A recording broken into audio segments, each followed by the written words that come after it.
Greetings, whiskey folk, and welcome back to the official Dram Association YouTube channel. My name is Adam Bradshaw, and it is an honour to have you here for the very first studio sample sessions. This is a brand new thing for the Dram Association that is come to pass due to the restrictions for the COVID-19 outbreak, and it is something that I am really, really happy that we're doing, something I'm very proud of. So this is a little bit of a workaround for the fact that we can't do in-store samples right now. So premium members of the Dram Association normally would come into the store, and once every 2 weeks we'd release a new whiskey that they could come and sample and review and get a discount on. And that was kind of how the Dram Association started. That was the entire sort of reasoning for the start of our club. The idea was to have a whiskey club where anyone could be a member. There's no cap. We'll just keep adding more and more members and opening more and more bottles of whiskey. And you could be a member despite not really having time to be a member, perhaps, because you didn't have to be in a specific time, a specific place at a specific time. And it was free to join. And you only had to pay $5 for a sample. And then later on, you could become a subscriber and you could pay in advance to make sure you don't miss out. It's just $10 a month, and that includes 2 samples, sometimes 3. Sometimes you get a bonus one if there was... if there happens to be 5 Sundays in the month, sometimes you would end up with an extra dram for your $10. Of course, we've not been able to do that for the last few months, so our premium subscribers have just been going thirsty, and all that ends this week.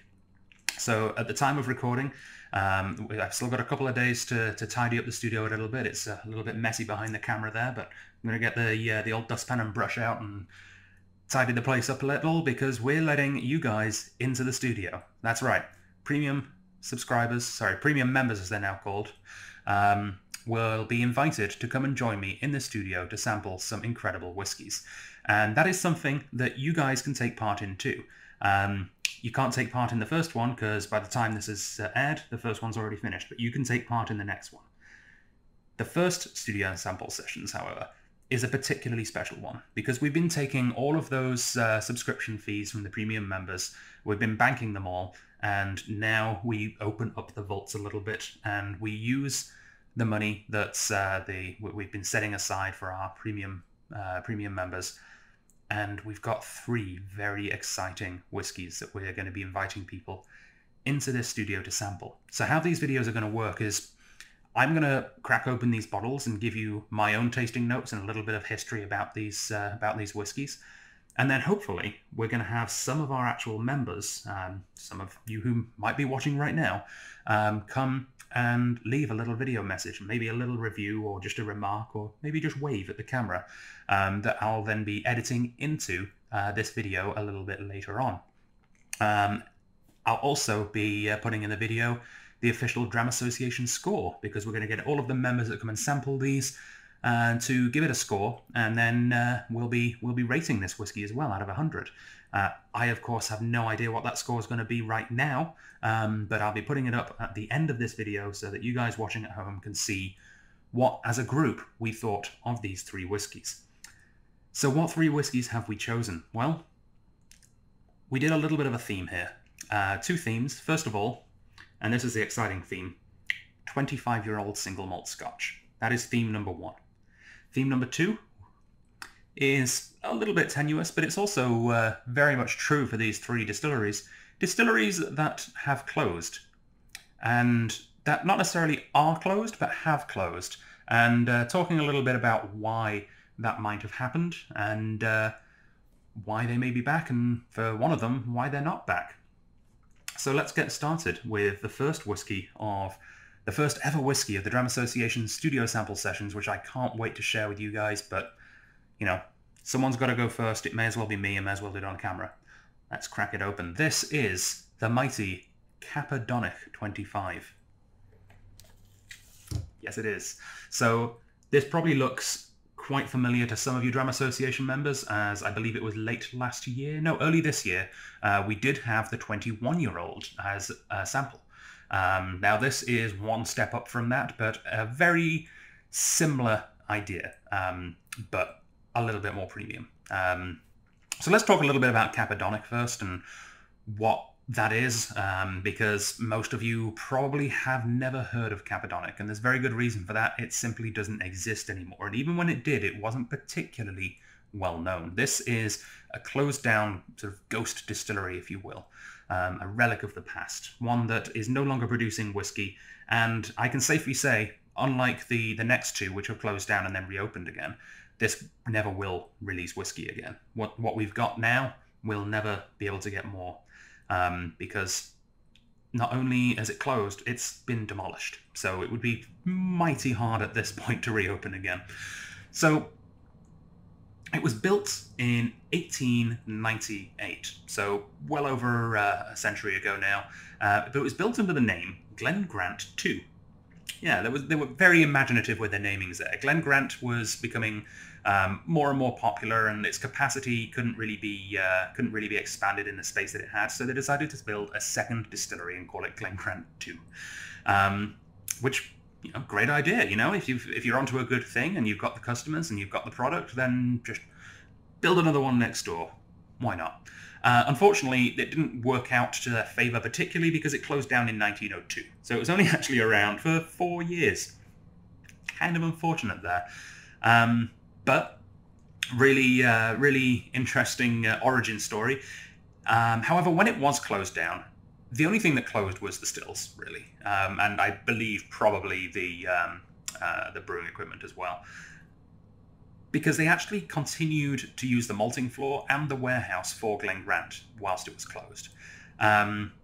Several decades later, in the early 1960s, Glen Grant became particularly popular in the Italian market, where it's still very popular today. Because of that popularity, they revived Glen Grant II, because they simply needed more juice again. So they just cranked on the power, turned the stills on, fill them up, off we go again. And it remained relatively popular for the next couple of decades. In fact, by 1977, Glen Grant II had become popular in its own right, not just as a bonus Glen Grant. And as such, in 1977, it was renamed Capadonic as we know it today. However, that, of course, did not last. As you know, this did close down. It closed down in 2002. 2002, Capadonic was no more. They didn't demolish it straight away. They kept all of the equipment and everything there in place, just in case. But all of the warehousing space and the land around the actual still house was used by Forsyths, who bought the land itself. Forsyths are the foremost still manufacturer in Scotland, or really even the world. They're a copper works, coppersmiths, and they build some of the best stills in the world. If you're familiar with some of our past videos here on this channel with the Drinking Out Loud, our main show, we've had a couple of episodes where we've tasted now, or I've tasted now, the Shizuoka, the special 3 that we got from Blackadder. And Shizuoka actually did buy a brand new Forsyth still for their distillery in Japan, one of the best still makers in the world. Also the same stills that they use right here on Vancouver Island at Shelter Points, and many, many, many other distilleries around the world. Yeah, there's many more in Japan, there's many more in Scotland. I believe the new Macallan stills are made by them. So yeah, very, very prominent still maker. So this is a particularly interesting one, a particularly interesting Capadonic. Actually, I should mention, it was then, so after it was closed in 2002, it has now been demolished, as I said at the beginning. It was demolished in 2011, and interestingly, the stills of Capadonic were actually sold. There's a couple more on the marketplace that I think are going to be sold to other upcoming manufacturers of whiskey, but the first pair was actually sold off to a company called Belgian Owl, which I managed to try at a festival in Alberta last year, which is a Belgian single malt, which doesn't sound right, but it tasted all right.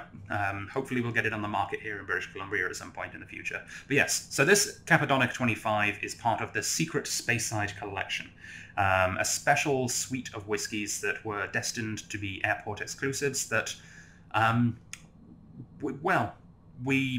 always like to make the joke that we painted a helipad on the rooftop here, on the rooftop patio, next to the volleyball courts. We do actually have volleyball courts. That comment probably doesn't make sense to a lot of people who aren't from Victoria, but yeah, the Strathcona Hotel where we're based has volleyball courts on the roof, because why not? yeah, the joke is we painted a helipad up there and we classed ourselves as an airport, and which is how we get these airport exclusives. Truth be told, I think someone just filed the paperwork wrong, and so we ordered it and got it. We managed to get this Cappadonic. We managed to get the Cappadonic 21. We also managed to get the Glenkeith 21, which is actually delicious. I managed to sample that a couple of weeks ago, and yeah, that's a lot of it. It's weird. We haven't sold many because people don't really know what Glenkeith is and know if it's any good. Glenkeith is pretty cool whiskey. I quite like Glenkeith, and Glenkeith 21 is a really, really good quality whiskey as well. So we've got the like I said, the Cappadonic 21, the Glenkeith 21. We also had a Longbourn 18, which we'd sold a crap ton of. There's not much left, and we can't get any more of any of these, by the way. They've I think they figured out that we got it and stopped us from getting more. Fair play. But we also got the Cappadonic 25, an exquisite special whiskey that we've only got a couple of bottles left and won't be able to get any more, which I am really looking forward to sharing with you guys. So let's take a look. What does it say on here? First fill American oak barrels. So first fill ex-bourbon barrels, that's cool. Well, ex-American whiskey, could be rye, could be anything really. Non-chill filtered, batch 1. Batch CA001, batch 1, which is pretty cool. Age 25 years, once gone, there will never be another. Cappadonic distillery on the banks of the River Spey is no more. A building opened in 1898, taken down brick by brick in 2011. That seems like a very ineffective way to take a building down. I would have just, taken many bricks at once, maybe smashed a big metal ball into the side of it. Taking it down brick by brick, I'm assuming they're being poetic there. This single malt is all that remains of the whiskey from The Secret Well. That's a bit of a weird nickname. I've never heard Cappadonic referred to as The Secret Well before. I wonder if it'll catch on. Alrighty. That's, even in its heyday, Cappadonic was a little distillery making whiskey in small batches. Other distilleries grew and grew, but Cappadonic stood firm and true. It's a poem. While the building may be gone, the distiller's craft lives on. It really is a poem. They've just written a poem on the back of this bottle. Matured in first fill American oak barrels, this warming, rich malt combines complex flavors of juicy blackcurrant, sweet pear, and creamy milk chocolate. A touch of cinnamon spice leads to a long, succulent finish. Bottle of 48%. This is a good European size. This is 70 centilitres, or 700 mils for those who don't speak in centimils. Centilitres? Centimils, that doesn't make any sense. Alright. And there she is. A nice, honest colour for a nice, honest whiskey. This is non-coloured, non-chill filtered. I assume non-coloured. It doesn't say non-coloured anywhere, but this is exactly the colour you'd expect for 25 years in first fill bourbon casks. They've not given it a crazy red hue. They've not made it look like a bar of caramel. It's a good-looking whiskey. It's also individually numbered. This is bottle 3,896. Now, I'm not entirely sure how many bottles there were in this release. I'm guessing not that much more than 3,896. But I couldn't tell you right now. I'll try and dig up the information so that when you come and taste it with me in here, you can have that information. I'll do my best to find out for you. In the meantime, let's crack this open. So for those of you who have not been to a studio sample session, which feels weird to say because at the time of recording, no one's been to a studio sample session. There literally hasn't been one yet. But by the time this airs, a good 20, 30 people will have come through. I'm going to tell you how it works a little bit in case you're wondering, how are we making this safe? Well, the studio is actually a quite it's pretty big actually. We're actually in a hotel room. We're in a hotel room that can sleep 6 technically here at the Strathcona Hotel. And how the sample sessions work is you book for a specific time. I meet you in the hotel lobby. I'm fully masked up. Then I will lead you. Socially distanced. I'll lead you up to the room, which will be freshly sanitized. You'll sit on this very couch, which I will freshly cleaned and sanitized. I've left the bottle over there, but got a big bottle of Shelter Point sanitizer that we're using for the studio. Got a nice big hand pump of hand sanitizer as well for you. And you guys will sit either as a single or as a couple, as part of the same bubble on this very sofa, and I'll be sitting, about 6 to 8 feet behind the camera with my mask on, telling you about the whiskies that you're drinking.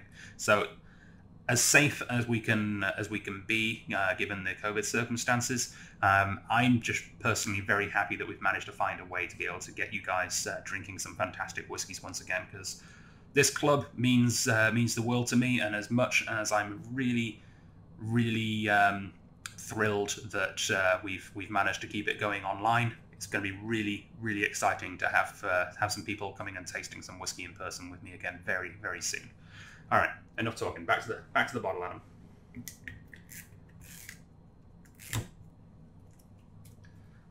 Alrighty. Slightly weak on the pop there. It was a little bit loose, but you know, I won't judge it too harshly on that. It is a fantastic whiskey by its story and its reputation. Ooh, that's an interesting nose. It's an interesting nose because despite knowing that it's 100% first fill American oak, it smells right off the bat just a little sherried, which is interesting. Must be coming directly from the spirit. They must have found a way to make a particularly deep, rich, fruity spirit in that same kind of flavor profile that you'd normally get from European oak. But there is a nice, rich butterscotchness in there as well. Very full aromas coming from the glass, even though it's only, 48? Yeah, only 48. 48 is a perfectly fine, a perfectly cromulent volume of alcohol. Yeah, I'm really happy with 48, but even though it's not cask strength, it's probably, I would say, probably been watered down, 3, 4, 5% or something. It's probably cask strength normally would be 52, 53 for something like this. You're getting a whole suite of aromas. Just, yeah, it's very full.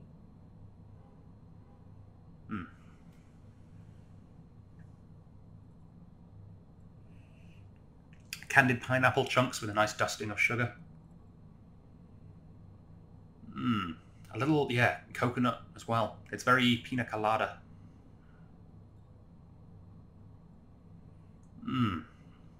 But it's pina colada, but there's a little bit of there's still very much a savoriness, an umami, which I'm not quite figuring out on the nose, and hopefully the palate will help me try and put some words to that savory note that I'm getting there. All right, slash of R.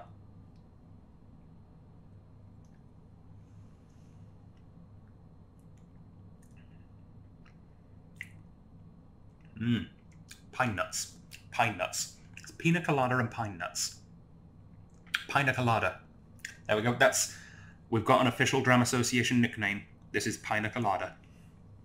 Not because it tastes like pine trees, but pine nuts specifically.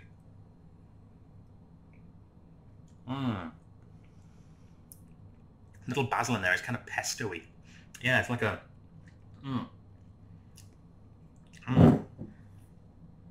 Yeah. It's like a sweet pesto, which I'm not sure would have many culinary uses, but in terms of flavors in a whiskey, it's quite delightful. Yeah, sweet basil, pine nuts. It's like pesto without the cheese. I don't think I'm finding any cheese. Yeah, sweet basil, pine nuts. There's pineapple cubes, yeah. And the coconut shavings. That's kind of the crux of this whiskey for me right now.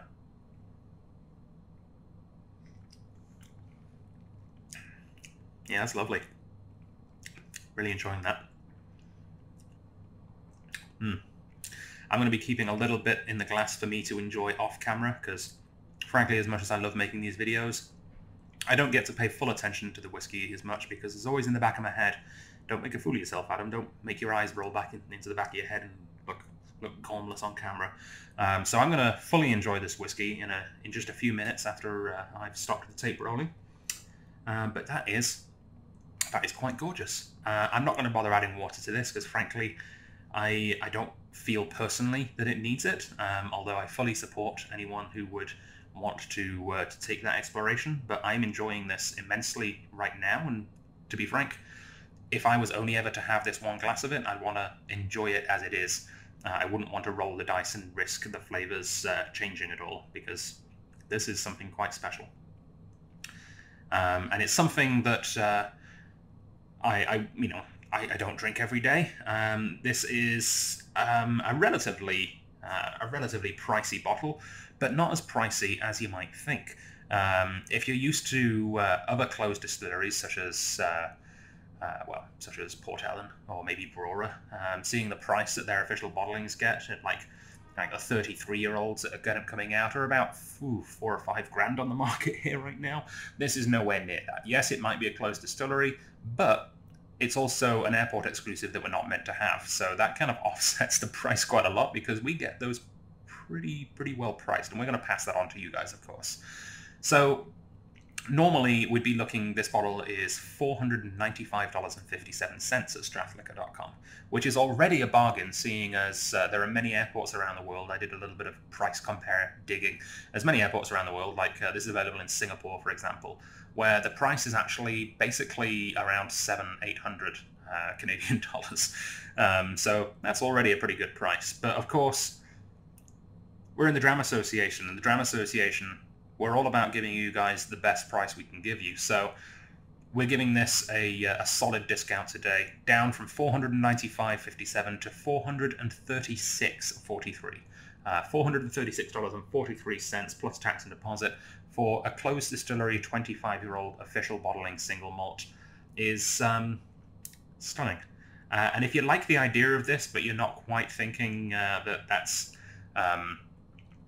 the amount of money you want to spend right now, well, I completely understand, and if that's the case, I very much point you towards the Cappadonic 21. At time of recording, we do have some bottles of that left as well, and it's around half the price. So if you're thinking, yeah, that Cappadonic sounds really good, well, you can maybe get the baby version of it as well. There's only a couple of bottles of this one left anyway, and they are going to sell. I have no doubts about that, but the Cappadonic 21 is still available too, and I definitely encourage you guys to try that. And if you're a premium member, then you automatically get 10% off at strathliquor.com. And if you're not a premium member, you should be signing up right now. There are links all over the website to become a premium member, because not only do you get 10% off, you also get invited to come sample whiskey with me on this couch, which will be happening again in a couple of months.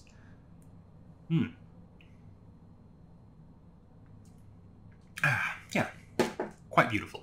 All right. So, 25-year-old Cappadonic, that is one official bottling single malt, as promised, down. What's the second one going to be? Ooh, well, I don't know how good the camera's going to pick this up. I might just bring this out and you go like, what is that? Because it's a particularly dark tube. But for those of you who know what this is, you're probably already quite excited, because this is a Bruichladdich Black Art edition. And this Black Art is actually the 7.1.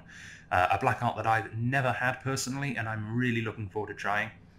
For those of you who are aware of my whiskey preferences in general, you'll know that Bruichladdich historically are not my favourite distillery. There's a specific note I find in Bruichladdich that doesn't really jive with me.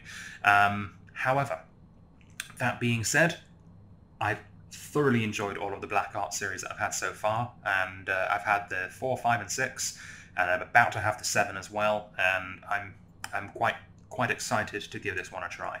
So, a little history about Bruichladdich and the Black Arts. So Bruichladdich was built in 1881, so, you know, almost 20 years before Cappadonic was, with the idea of bringing modern distillation to Islay.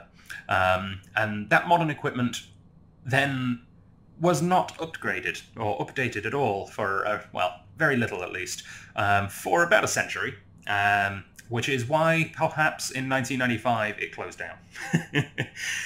Yes, it was modern when it arrived, and by modern I just mean, you know, more up-to-date equipment and techniques, including a big thing for Islay, not peated malt. Malt that was heated by steam. So Islay, but without the smoke. Something that, curiously, soon became a local favourite on Islay, and the local Iliacs, the people of Islay, actually quickly quickly climbed aboard the Bruichladdich train, and it was the local favourite for decades and decades.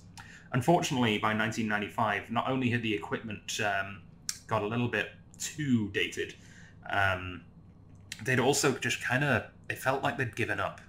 They were mostly making whiskey for blends. They were making it pretty much as cheap as possible. They were not paying attention to what was going on in the casks. It was all just kind of a bit rough. So it was closed down. It was decided superfluous to White & Mackay's needs, who were the owners at the time. But then in 2001, it was resurrected. It was resurrected by an independent bottler company based in London called Murray McDavid.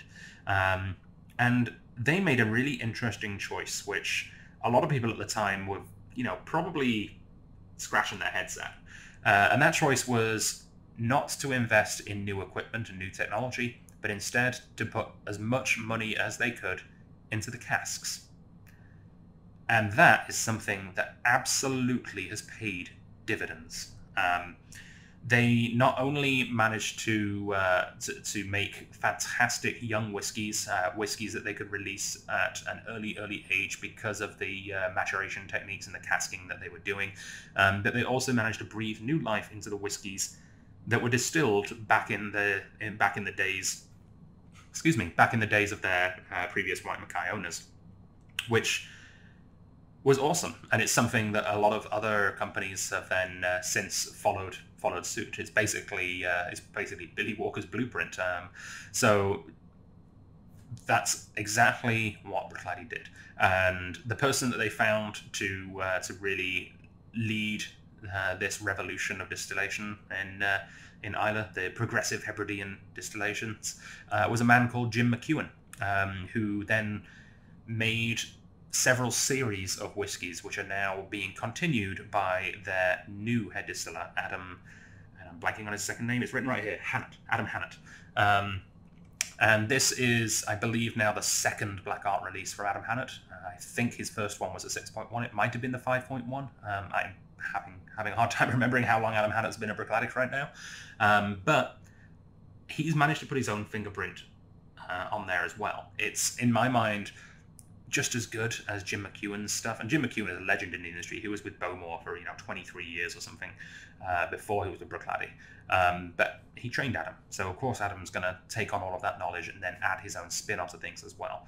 And the Black Arts is an interesting series because it's it's the unpeated Bruichladdich. It's not the Port Charles or the Octomore, which is their peated expressions, and they're very peated expressions.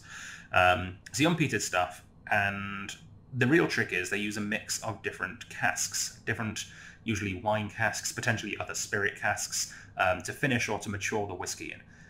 But they don't tell you what casks they've used. You're left in the dark. Left in the dark. Black Art makes sense. But yeah, it's kind of an alchemy kind of a thing. They don't want you to know how it works. And they've all been fantastic. So I'm really looking forward to this one as well. See if there's any more information on the tube that I haven't already said. It's really hard to read because they've managed to print grey text on a black box, black tube, which is not ideal for reading. The enigmatic, I can get it right on. The enigmatic arts of the distiller are shrouded by meagre facts. There are dark secrets within, and marking the passage of time alone bestows insufficient heft. Through these, oh god, that's burdens? I think it says burdens. Hands great oak and steadfast principles pass. High art, complete and mysterious, is revealed only to those who see stars. Limited edition of only 12,000 bottles. Digitally signed, of course, not personally signed because his arm would fall off, by Adam Hannett, the new head distiller. Unpeated Islay single malt Scotch whiskey. Bottled at 48.4, which I'm assuming is cask strength. It would be an odd choice of number if not cask strength. But yeah, really cool looking tube. Yeah. Looking forward to this. And another reason I'm looking forward to this is because this is, like I've said, 25 years old. That is the theme for today's tasting. This was distilled in 1994. And if you were paying attention to my little bit of trivia around Bruichladdich, you might have noticed that in 1995 it closed down. So this is some of the very, very last spirit that they produced, which is kind of neat. Before, you know, reopening, of course. Which unfortunately means they're probably running out of stock, and it's going to be a long time until we see something that's 25 years old and from Recladi again. All right, let's put this in shot somewhere. How about there? That was fine. Nice black bottle, of course. I do wish that the matte bottle, because I love these matte bottles, I wish they'd made a matte tube. I'm not so sure I like the shiny black on the tube. I wish I'd gone this nice matte too. Yeah, not particularly. I don't think there's any more information on here, so let's crack her open and see what we're looking at this time. My thumbnails are letting me down. There we go.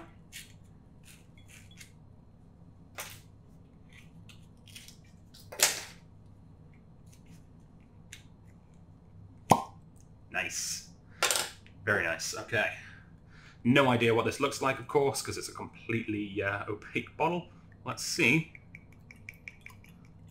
This beautiful golden brown. Not as much red hues as one might expect from something that's probably playing around with various wine casks. I'm wondering if maybe they're using more bourbon and rum casks or something in this one, or I don't know. We'll speculate once we've nosed and tasted, I guess. But that's a beautiful, rich, sort of dark straw. Not dark straw. What am I trying to say here? Like a cooked wheat kind of a color. It's really nice. Hopefully the camera's picking that up quite nicely as well.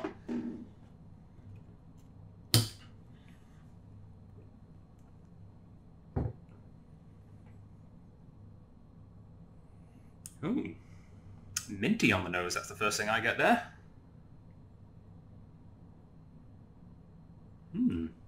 Very different to all of the other black hearts, as well they should be. Same distillery, very different techniques with all of them. This is Adam Hannett's Playground. His experimental batch. This is mint and black cherry. So it reminds me of some kind of lozenge.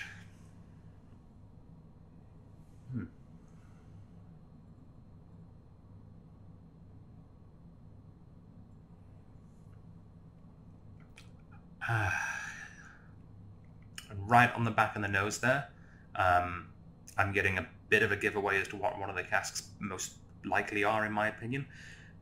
There's the telltale sort of sweet, burnt raisin note that I get from Pedro Jimenez sherry.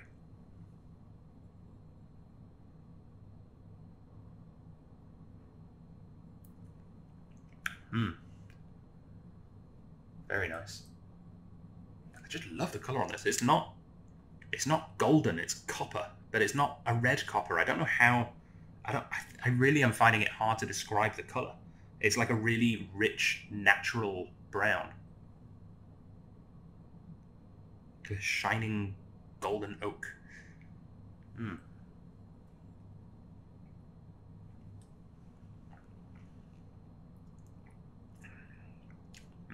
Black tea. It's got a nice tannic.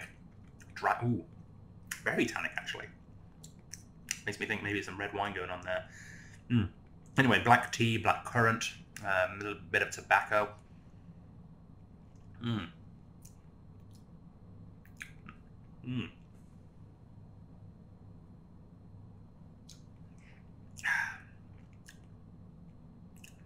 Despite the lack of red hue, yeah, it's more of an orangey. So despite the lack of the red hue that I was expecting to see in the glass, I'm getting a lot of very red flavors, lots of cherries, lots of raspberry jam, red wine. Yeah, it's very mysterious. Pepper. Picking up a lot of peppercorn there. And also a sort of a spicy chili pepper as well. Clove, cardamom.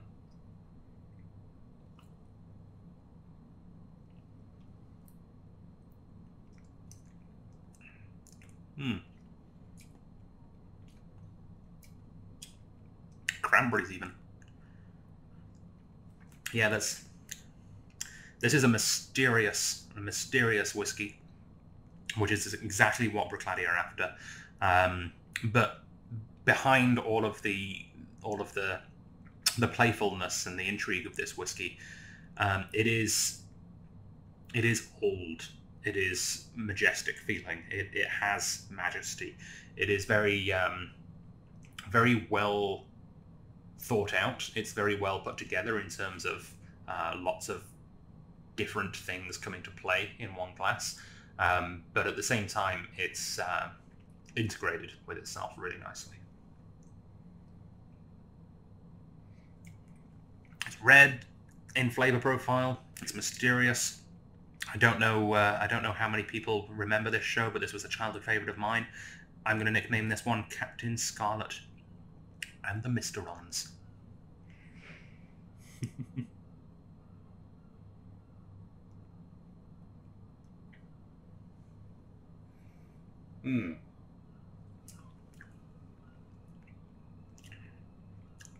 Yeah, top-notch stuff, Adam. Big fan of that. That's really good. Probably my favorite black art yet. Potentially because I do not get even a hint of that note that I dislike in Bruichladdich, which it's all over the internet in my previous videos. I may as well tell you here. In younger Bruichladdich, I often find a very lactic acid, almost baby vomit kind of a thing. I'm not getting any of that in here. This is just divine. This is just a well-structured, beautiful, unpeated Islay malt. Really, really pleasant. Glad I got the opportunity to try this. I'm even more glad that I get the opportunity to share this with you guys. And I can't wait to see some of your responses on video later on. It is, of course, optional. You don't have to be on video at all when you come and taste these. I'm hoping some of you will say yes to that, so I have some clips to show after this. At the very least, I'm going to get Brett on video, because he doesn't seem to be video shy at all. So you'll at least get to see Brett's impressions. And I'm hoping we'll get a few more as well.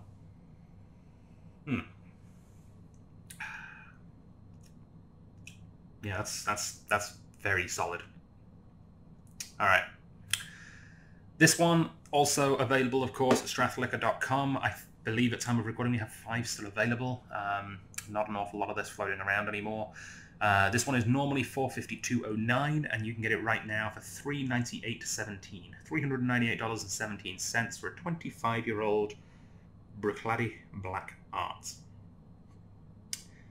Which, yeah, not a bad price. For an incredible whiskey. Yeah, we're really pulling out all the stops for this. I hope you guys enjoy this when you come and taste them, because I was very excited when I saw how much we had to play with for budget to share with you guys. All right, Bruichladdich Black Arts. Good stuff. Good stuff. Running out of room. Let's put that over here. Put the Black Arts next to my black bottle too. There we go. Right in place. Very nice. All right, so the final one. I hate to play favorites, but this is the one that I am absolutely most looking forward to. And, oh, yeah, I am really looking forward to this. This is a whiskey that has managed to elude me on several occasions. I've come very close to trying it several times, and have yet managed to actually do so. And that all ends in a matter of minutes. One of my all-time favorite distilleries. This is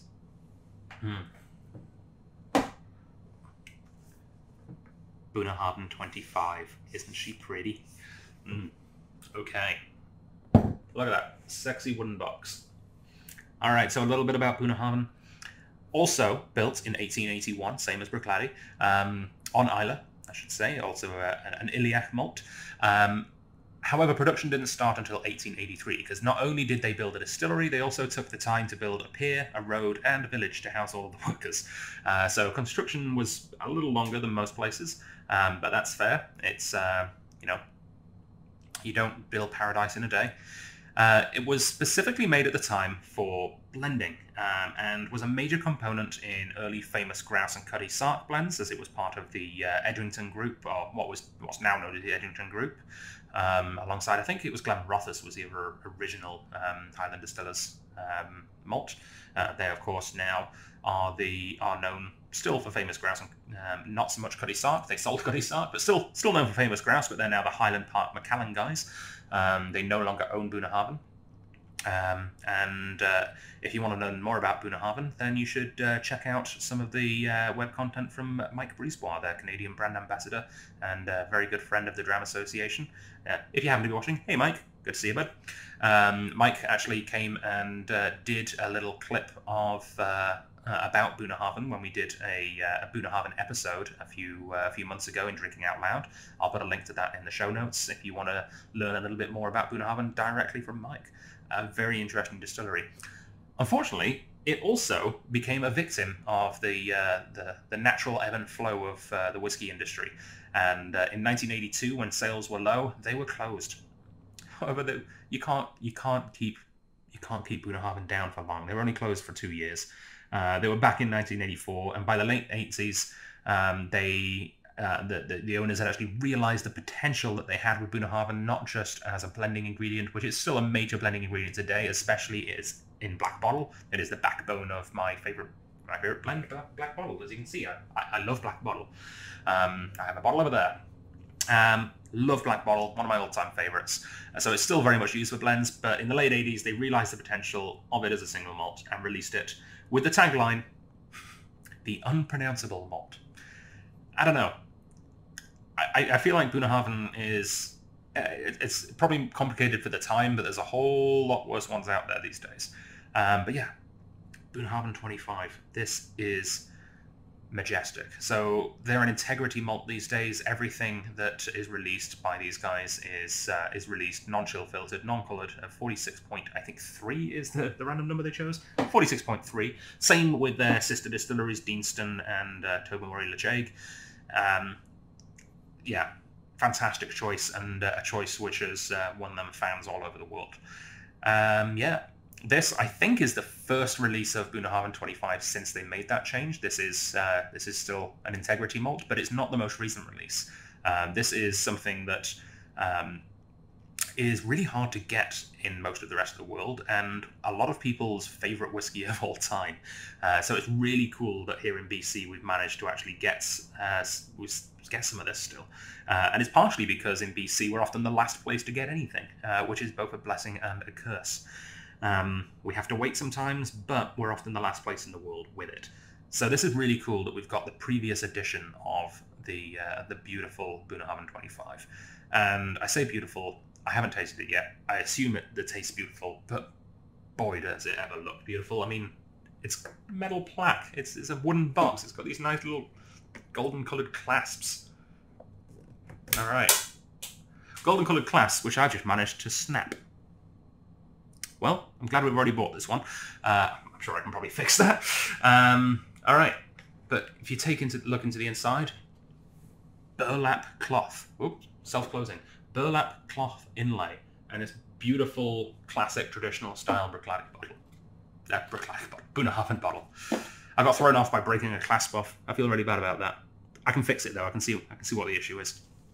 Alrighty. It also comes with this nice little information card tied with a leather strap and a bow.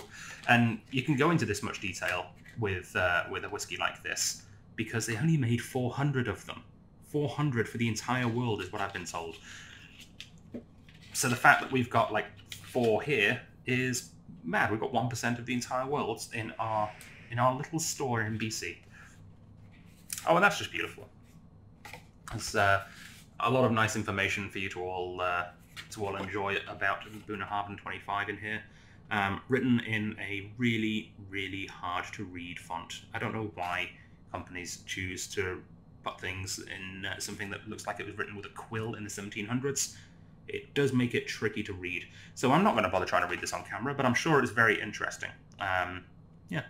Interpreted by our master distiller, Ian McMillan. Thank you, Ian. I will take the time to read that when I'm Not on camera, because it's frankly going to be embarrassing trying to read this out loud when I can hardly read it. I need glasses, I think. Anyway, I'll put this to one side and get to the important bit, the bottle.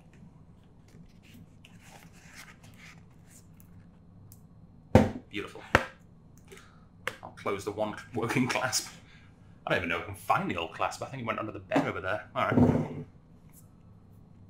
Isn't she, Bonnie? She certainly is. Oh, I hear angels singing. I don't actually. I'm not going mad. It's okay. Welcome to Islay, home of the famous Bunnahabhain single malt whiskey since 1881. Maturation in oak casks for as long as a quarter of a century make this renowned gentle taste of a particularly special bottle all the more exceptional.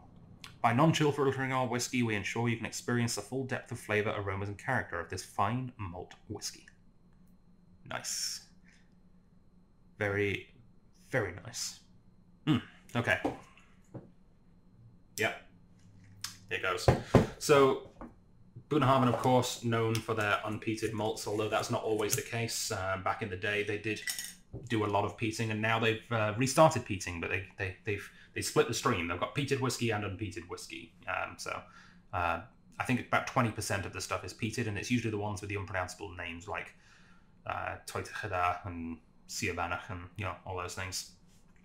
But this, reportedly from a bunch of reviews, has a little bit of peat to it, but it's also the classic Bunnahabhain sherry cask. Beautiful pop. How's it look? Sherrylicious.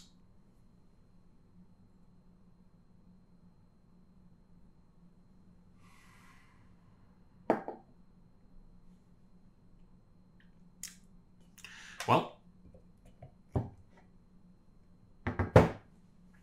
just from one tiny little sniff, I can quite happily say I get the hype. Oh, I do get the hype. That is...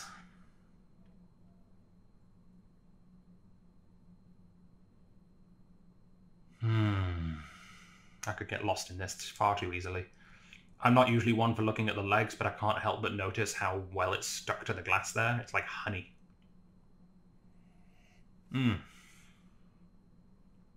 Yeah, that's very good.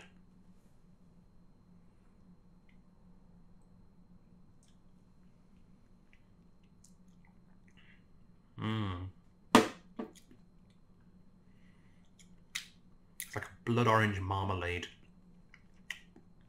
on whole grain toast with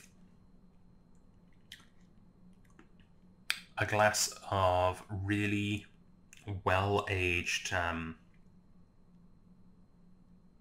what's it called, the orange liqueur Cointreau. It's like a glass of like aged boutique Cointreau. A little touch of licorice. Really nice Oloroso sherry notes.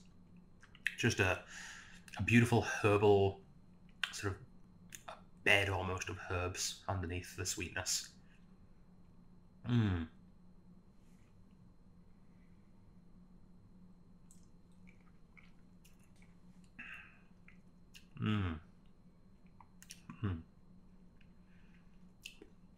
There's a nice sort of Brazil nutty quality to it.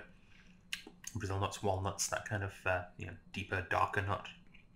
It's not like a peanut or a cashew. It's much more with the skins on, not the shells. That would be break your teeth, but the the skins on the Brazil nuts.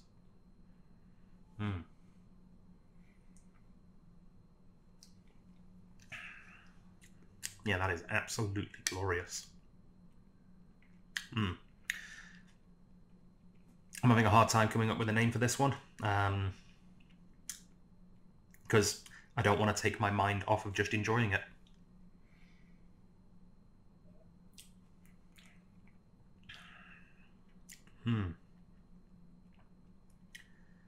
Yeah. It's like a vast, calm ocean of flavour. It's tastes like the Atlantic, looks like the Pacific. You know, it's nice and calm, but it's got this much more rougher, saltier thing to it.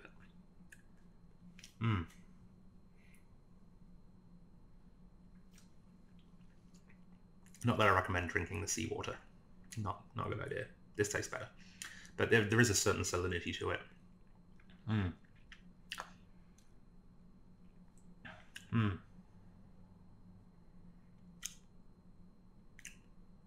Yeah. It's waxy. It's got a really thick viscosity to it. It's not overly sweet, like the thickness, although it visually reminds me of honey. It's much more of a waxy thickness. I think I would call this walnut oil on orange skins, which sounds like something that was painted in the 1700s or something. Yeah. That is delightful. Very much enjoyed that. And hopefully you guys will enjoy it too, because in only a matter of days the door will be opened and you will, well, some of you will have the opportunity to sit on this very couch and enjoy this very whiskey. And hopefully we'll shortly be getting your opinions of these 3 whiskies. But just for fun, let's line them all up on here so we get a shot of them all at once. You know, maybe I'll use it for social media or something. You never know.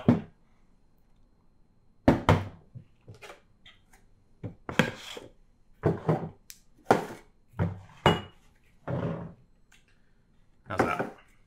That'll do. Bunnahabhain, Bruichladdich, and Capadonic. It's the BBC. How very fitting for to be presented by a guy with an English accent like mine. Yes, I hope you enjoy this 25-year trilogy, 75 years of single malt whiskey right here on the table. Yeah, I'm blown away by them. Hopefully you will be too. Let's find out what our members thought of these, and I'll see you next time. Catch you later. Get a lot of pineapple on the nose there. Bit of sweet toffee, maybe? Yeah, you're absolutely right on the pina colada nose. It's definitely there. Yeah, for sure. Really enjoyed that. Pineapple and coconut for sure. For sure. Yeah.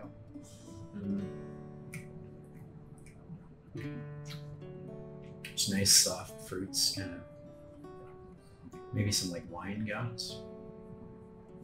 And this one here, I like because I like things that are unique. I'm sort of cut that way. You know, anything that sticks out, as long as it doesn't stick out and kind of jar, that's kind of, you know, my wheelhouse.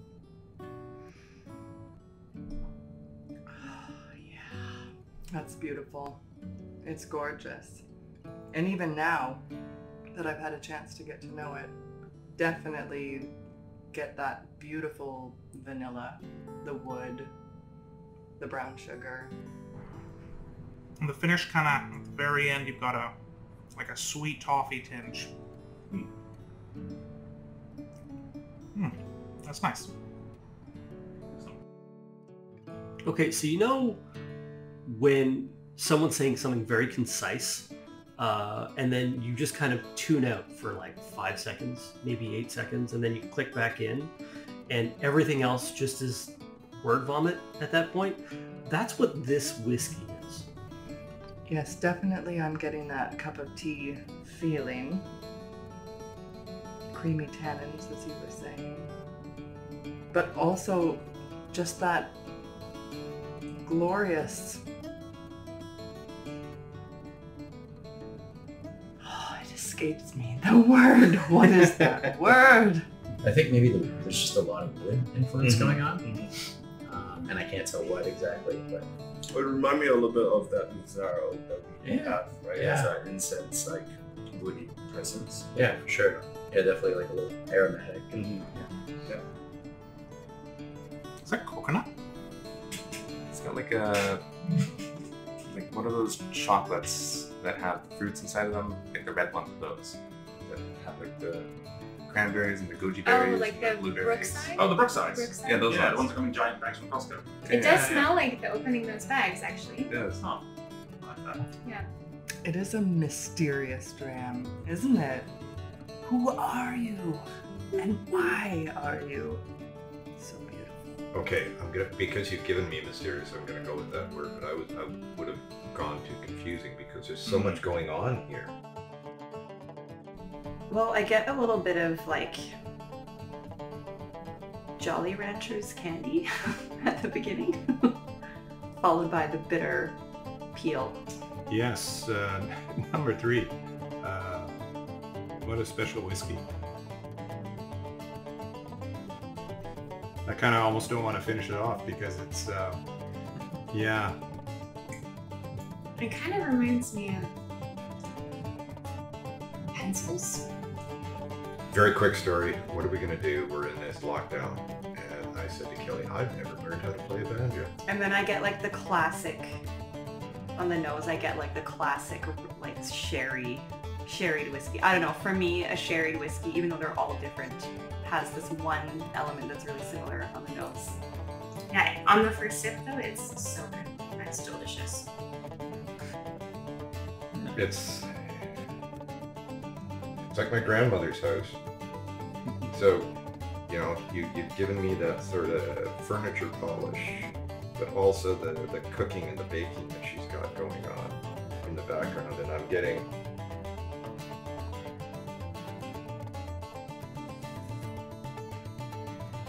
rhubarb pie.